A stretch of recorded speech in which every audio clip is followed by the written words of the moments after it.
Bom dia, boa tarde a todos.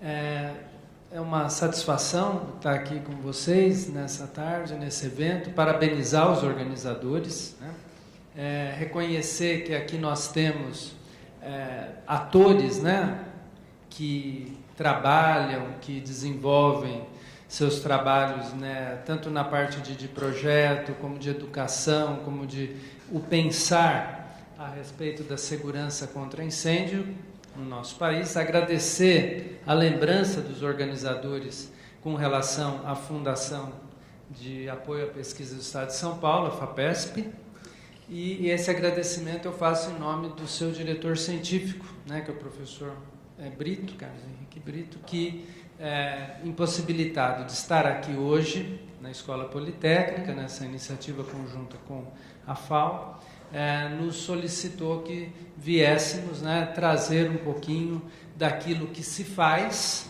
né, qual é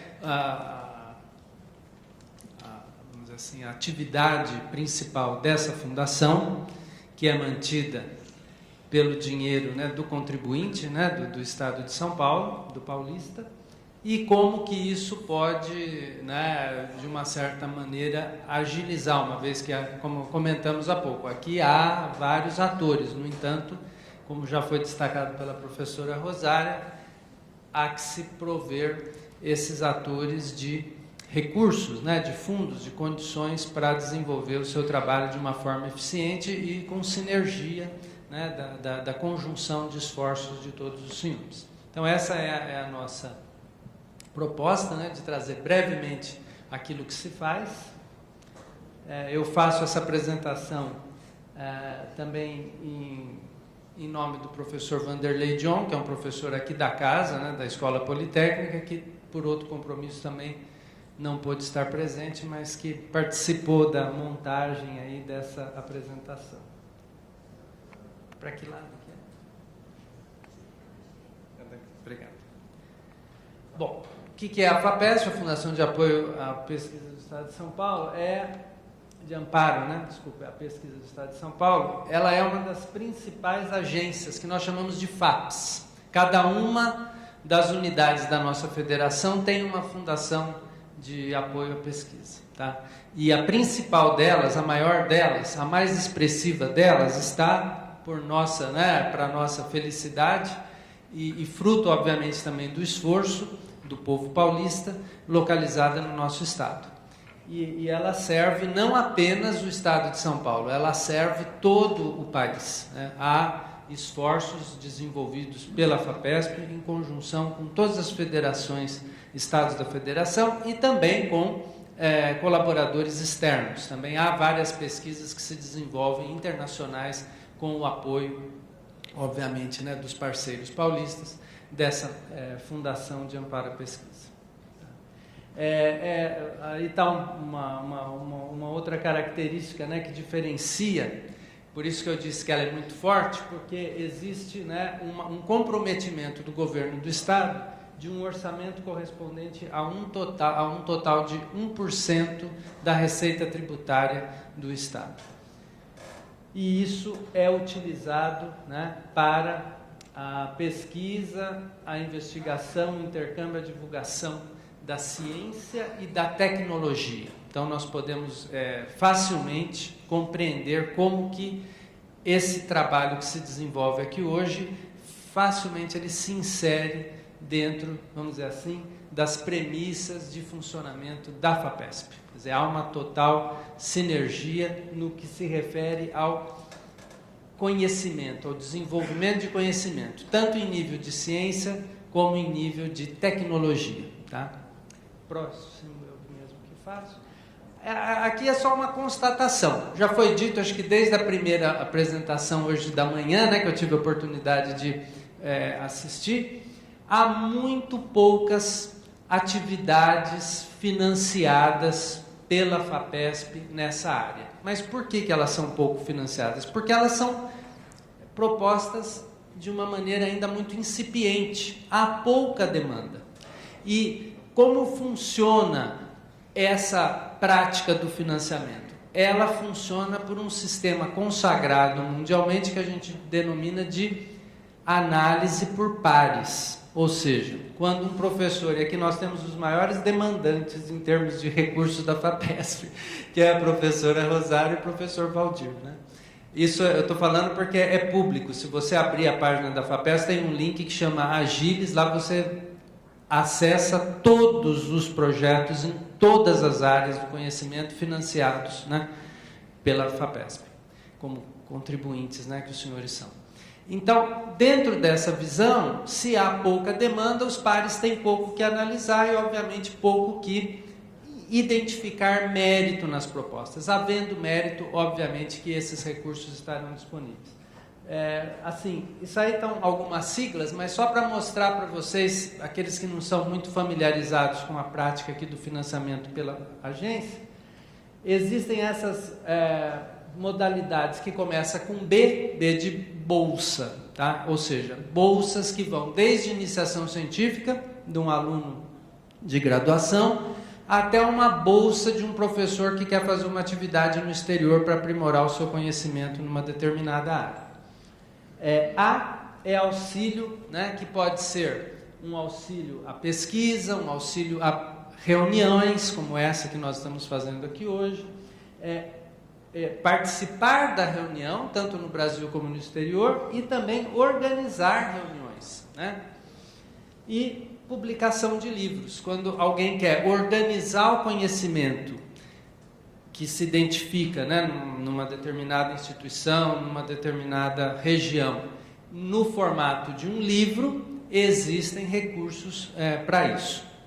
Isso dizendo de uma forma bem rápida, mas dá para ver, né, facilmente nessa pizza que a maior fatia se localiza com as bolsas, tá? Que vai aí incluir desde a bolsa do aluno de graduação. Tem algum aluno de graduação aqui que tem bolsa da FAPESP? Tem? Não. E aí até aquele, né, pós-doc e bolsa no exterior.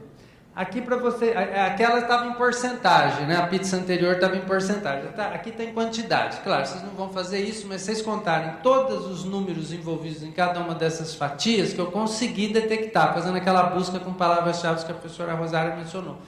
Eu achei 41 projetos financiados pela FAPESP nessa variedade de modalidades que eu identifiquei para vocês desde 1995. Quer dizer, vocês veem como a demanda é pequena, né? Quer dizer, é muito baixa a demanda, perto de um orçamento, né, que a FAPESP, como vocês viram, de 1% da carga tributária. Então, isso distribuído também em fatias, vamos dizer assim, menores, um pouco mais pormenorizadas. Nós continuamos aqui vendo que as bolsas, né, como eu havia dito, essa aqui é IC, iniciação científica, mestrado, doutorado, pós-doutorado, JC, depois eu vou lembrar, tem uma transparência, na área de jornalismo.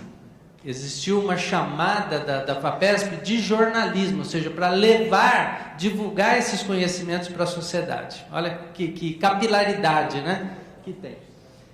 Alguma coisa que possa interessar para os pequenos empresários, olha, uma bolsa ligada ao PIP. O que é o PIP? A gente que é do meio acadêmico aqui do Estado de São Paulo já está familiarizado com essas siglas, mas o PIP ele significa um projeto de incentivo à pequena empresa, à micro e pequena empresa, que esteja, obviamente, desenvolvendo novas tecnologias, inovação, e que queira propor, né, como eu disse, numa análise por pares, alguma modalidade de projeto para ser desenvolvido a fundo perdido. Tudo isso que nós estamos dizendo aqui é financiado pelo contribuinte do Estado de São Paulo. Todas as modalidades, diferentemente de agências como BNDES, FINEP, que nem sempre têm linhas de financiamento, mas que muitas vezes não são linhas a fundo perdido. Tá? A distribuição por instituições foi uma outra coisa curiosa que eu achei. Há uma grande concentração na Universidade de São Paulo, né? Que é uma das universidades públicas do Estado de São Paulo, mantidas também pelo contribuinte do Estado de São Paulo. Então nós temos a FAO, a Escola Politécnica, que são, né, que já identifiquei anteriormente como as campeãs aí, a Escola de Engenharia de São Carlos. Esses são os players, mas nós temos muitos outros não players, né, vamos dizer assim, que poderiam estar nessa pizza, pulverizando mais essas fatias e que por enquanto não chegaram, né? Mas isso também nos ajuda a identificar competências, onde essas competências estão localizadas atualmente e que poderão, obviamente, fomentar a dissipação em outras instituições paulistas. A ESALC, o que é a ESALC? É a Escola Superior de Agricultura Luiz de Queiroz, né? Ou seja, é uma outra modalidade de apoio, já voltado um pouquinho para a área florestal.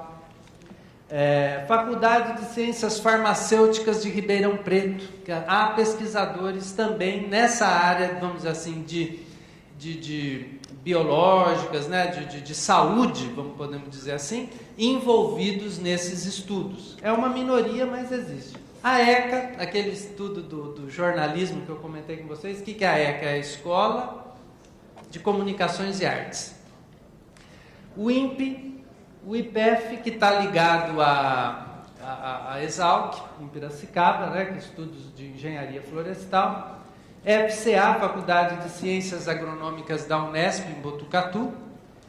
E a UFSCar, uma de suas unidades da área biológica também envolvida. Esses são os players. Tem uma que eu identifiquei aí, posso estar enganado, uma instituição privada, para dar o exemplo para vocês que também não há, né, nenhuma restrição a que instituições particulares como o Mackenzie, né, que estava participando da mesa anterior, participe. Total abertura em equidade de acesso, não há qualquer empecilho ou discriminação. Mas a única que temos aqui registrada é a UNIP, nesse mapa, né? Aqui a distribuição temporal por décadas, né? Então até 99 havia pouco mais de 5, 6 projetos que foram aprovados, né? Eles podem ter se estendido por mais anos, mas foram aprovados nessa área. De 2000 a 2009, cerca de 28 projetos, e de 2010 a 2013, por enquanto, né? Estamos com um número aí aproximado de 7 projetos. Esperamos que eventos como esse fomentem o aumento de demanda qualificada, obviamente, porque só são projetos aprovados aqueles em que os pares identificam mérito, ou seja, excelência que possa justificar, obviamente, né, o investimento do dinheiro público para financiar e, obviamente, apostar naquela demanda para gerar conhecimento. Aqui, se eu tiver rápidos minutos, só para vocês verem assim um pouquinho a cara do que são cada um desses projetos, 41 projetos que eu mostrei para vocês que foi aprovado. Então, na primeira coluna nós temos a identificação daqueles tipos, né? As instituições proponentes ou líderes, porque há também possibilidade de serem propostas multi-institucionais, quer dizer, várias instituições conjugam, né? O corpo de bombeiros, as empresas, as instituições públicas e privadas, dentro e fora do Estado de São Paulo, se juntam e montam uma proposta. Quer dizer, a instituição que está aqui é a líder, mas pode haver muitos parceiros numa única proposta. O ano da aprovação e o título. Então, olha aqui, ó, incêndio em instalações de hidrogênio gasoso pressurizado, explosão em área de estocagem de óleo diesel, materiais combustíveis florestais, segurança contra o incêndio ao projeto arquitetônico. Não sei quem poderia ter mandado isso para mim. Mas isso aqui tudo é público, inclusive quem são os proponentes, tá tudo, obviamente não há por que esconder nada disso, só que não vou me exceder aqui no tempo. Mapeamento de risco de incêndios florestais, segurança contra incêndio em escolas do ensino fundamental, elaboração de um mapa de risco de incêndios através de sistemas de informação, aqui está trocado, geográficas. O que mais? Controle em situação de incêndio, estruturas, de concreto em situações de incêndio, como elas se comportam, né? O professor Valdir já mostrou um pouquinho a importância disso para nós. Vigas mistas, ou seja, composição de mais de um material, como eles se comportam, e até situações mais, né, particulares, como eu andei vendo aí, que são juntas, né, sei qual que é o termo, acho que são juntas, né? Emendas, conjunções entre diferentes materiais, como eles se comportam, influência do fogo e distribuição vertical no banco de sementes em uma área de cerrado, isso aqui é bem, né? Uma outra área de influência do fogo. Eu fiz uma pesquisa com incêndio, fogo, então pegou várias coisas aí. Avaliação audiológica em profissionais do Corpo de Bombeiros, né? Vocês sabiam que tinha esse projeto aprovado pela FAPESP, vocês que são da corporação? Isso aqui com certeza, né, contou com a participação, obviamente, do Corpo de Bombeiros do Estado de São Paulo. Vigas de madeira laminada, isso é o pessoal provavelmente de São Carlos. Alguns estavam identificados em instituição, por isso que eu não coloquei, está em branco. Resistência ao fogo em elementos construtivos, ligações metálicas, modelagem numérica, ou seja, simulação, modelagem com base em dados experimentais prévios, prever, né, o comportamento de elementos estruturais sob temperatura elevada, pilares de concreto. Alguns temas são recorrentes, né? Obviamente que eu não estou me atendo aqui ao tipo de financiamento. Eu posso ter um auxílio, né, auxílio à pesquisa, que envolve compra de equipamentos, material de consumo, prestação de serviços de terceiros, e um tema similar, uma bolsa para um aluno. Modelagem de combustão incandescente, segurança de estruturas de difícil de situação, não quero cansar os senhores, né, já devo estar me excedendo aqui no tempo. Aqueles estudos lá da Faculdade de Ciências Farmacêuticas, expansão do sistema de prevenção de incêndio florestal, esse é um trabalho do INPE. Oi. E participação em eventos para divulgação. Bom, não vou me estender mais, tem um material aí que eu posso deixar com eles, só queria deixar registrado mais uma vez o nosso agradecimento e parabenizá-los pela brilhante iniciativa. Muito obrigado.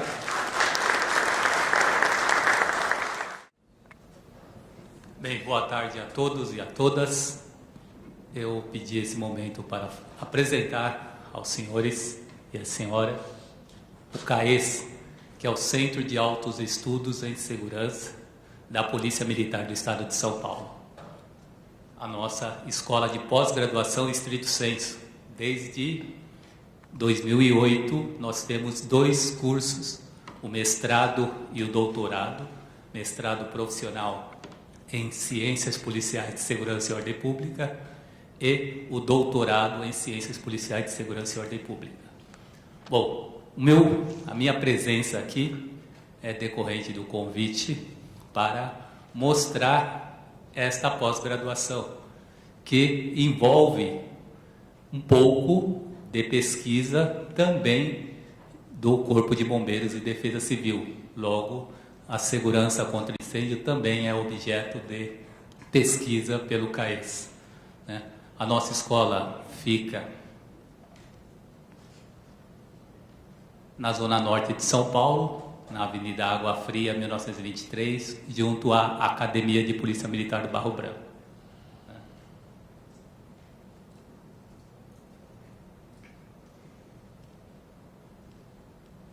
Nossos valores, né, são a defesa e promoção dos direitos humanos, o foco profissional da produção acadêmica, o compromisso com a inovação, o pluralismo pedagógico, a promoção da qualidade de vida e a hospitalidade a todos os seus alunos. Nós temos alunos do Brasil inteiro, né? São militares. E temos delegados de polícia frequentando o curso superior de polícia integrado. O curso superior de polícia é o nosso doutorado em ciências policiais.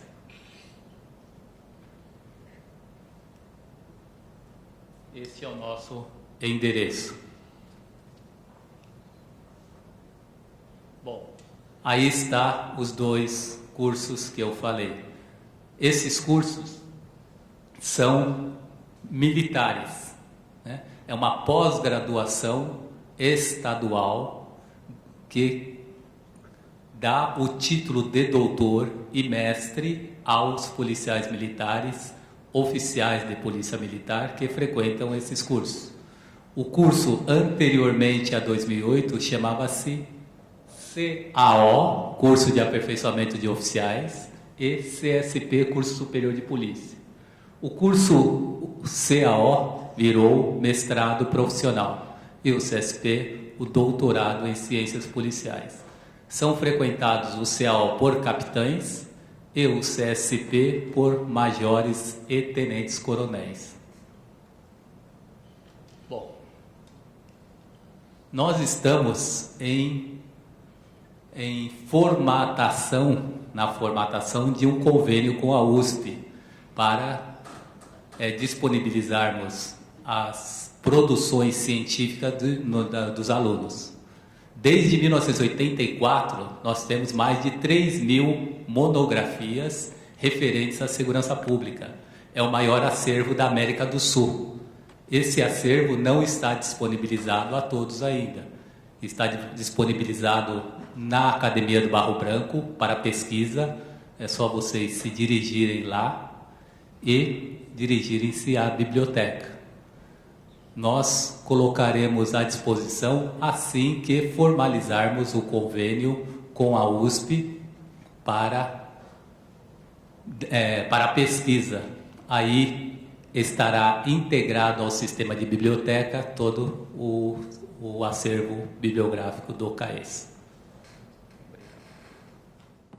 Bom, boa tarde, né? Quase boa noite. Bem, gente, em nome da CAPES, inicialmente, né, eu queria cumprimentar a Escola Politécnica e os organizadores desse evento, a professora Rosária, o professor Valdir Pinhata, que eu considero de grande significado para a questão da segurança contra incêndio no Brasil. Acho que realmente vai ser um marco, né? Eu fiquei bastante surpreendido com a quantidade de pessoas que eu vi hoje nesse auditório. Eu confesso que não imaginava.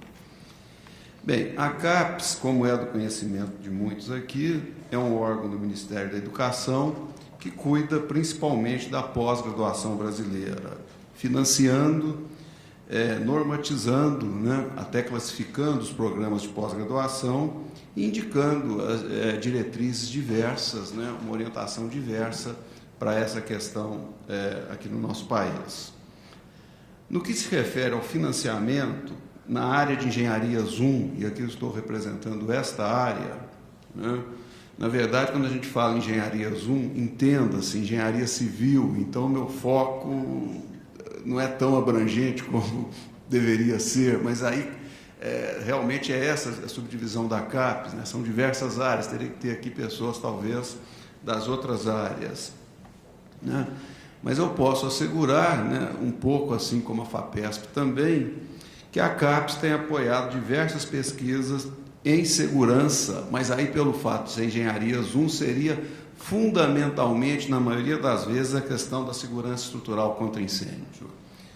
E esse apoio, né, ele se manifesta via verbas repassadas aos programas de pós-graduação, quer dizer, todo programa de pós-graduação bem classificado, com um certo nível de classificação, recebe essas verbas, e essas verbas são transformadas em bolsas para alunos e recursos para pesquisa. Eu não saberia aqui quantificar exatamente quanto foi para essa área, mas com toda certeza, né, os programas aqui da USP, no caso da Engenharia 1, o programa da Escola Politécnica, deve ter usado verbas da CAPES em pesquisas na área de engenharia contra incêndio.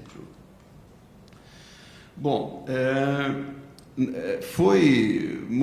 a professora Rosária mostrou claramente aí, né, o avanço no número de citações na área de segurança contra incêndio na segunda metade da década de 90.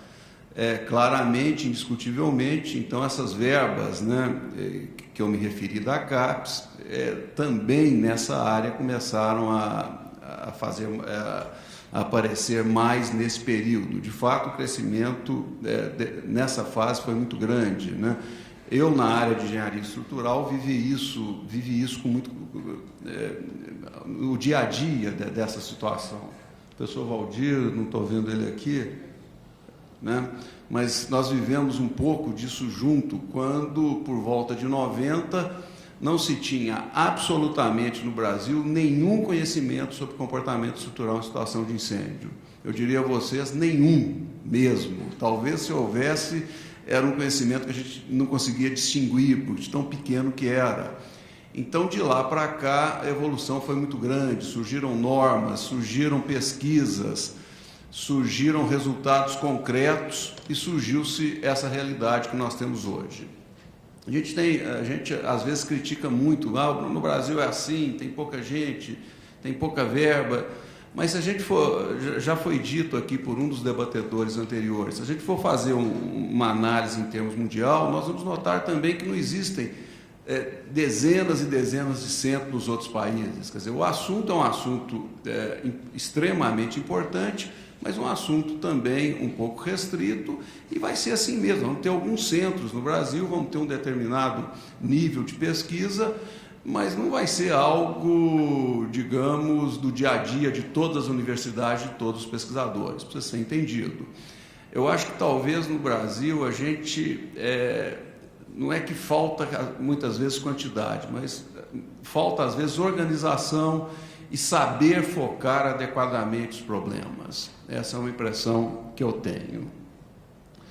Bom, uma outra coisa muito importante é que as linhas de pesquisa são definidas pelos próprios pesquisadores, né? A professora Rosária falou que não havia uma sub-área dentro da classificação da CAPES, por exemplo, que no fundo é a mesma do CNPq, na área de engenharia de segurança contra incêndio. E realmente não há, né? Mas vejam, isso não impede que um pesquisador faça a sua pesquisa, coloque a engenharia de segurança contra incêndio, estruturas em situação de incêndio e outros tópicos correlatos em suas linhas de pesquisa. Isso não vai restringir absolutamente o seu acesso a verbas, o seu acesso a financiamento e a sua condição de pesquisador. É claro que às vezes a gente gostaria de, até para marcar a posição, né, Rosária, na hora que você clicasse ali qual é a sua sub-área, colocar alguma coisa relacionada a incêndio, seja lá estruturas em incêndio, área civil incêndio, arquitetura incêndio, mas